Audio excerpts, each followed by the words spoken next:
All right, now let's talk about the playoffs. The Pacers took a chunk out of the Cavs last night, and the Knicks start their series with the Celtics, the defending world champs. The storyline in the East, in your estimation, is what? I still think it's the Celtics, and when they play at their best, I think there's no one can really touch them. They just haven't shown it all that often this year. And certainly Drew Holiday being off the injury report for the second round, that's huge for them because that's someone you can throw at Jalen Brunson. He has the physicality and he has the angles and he knows what it's like to bring it every possession. That's monumental because Jalen Brunson, without Drew Holiday there to stop him, you could be talking about a monster series for him, and still could have a monster series because he's that good. But I think the Celtics are, the team to watch because if they play up to their potential, they will be back-to-back NBA champions.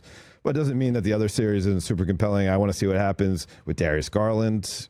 He's day-to-day going into the second round, but then his team falls flat on its face in game one. All of a sudden, does that give him the impetus? I need to be in there for game two. And even if he's, he's dealing with a sprained, I believe, big toe, even if he's not 100%, he's a gravitational type of player. He can catch and shoot from 30 feet. And so that should, just his mere presence, open driving lanes up for someone like Donovan Mitchell. All things being equal, everybody being healthy, Knicks didn't have a healthy team last year going to, make it through the playoffs. Do you think as they're currently constituted, and the same thing with the Timberwolves, that trade, nobody's talking about that trade much anymore because we were just so focused on what the hell happened between the Mavs and the Lakers, right?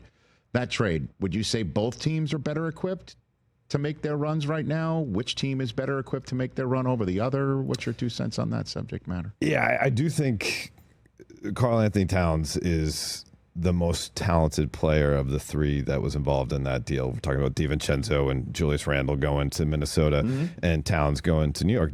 Towns is, until he gets it done at the NBA level, basically breaks through with the championship, being a former number one pick, all the expectations of the world coming out of Kentucky, he's going to be criticized. That's just what it is when you're that big and that talented. And you are not your archetypal, all I care about is basketball and I'm a fierce warrior type of personality.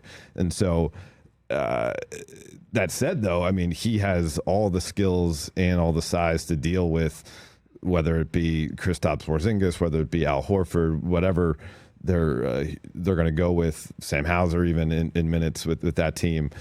He has it. And when he is aggressive, he can open up so many things for that Knicks team. It's just whether he can stay in that aggressive mode. I covered the Wolves last year during the playoffs after the Lakers bowed out to Denver in the first round, and he was very up and down, and he had his moments, and he had big time going to Denver game 7 on the road and going toe-to-toe with Nikola Jokic to unseat the defending champions. Yes. And then he kind of was a no-show at times in the Western Conference Finals against Dallas. Catch the Rich Eisen Show live weekdays from 12 to 3 p.m. Eastern on Roku Sports Channel in the U.S.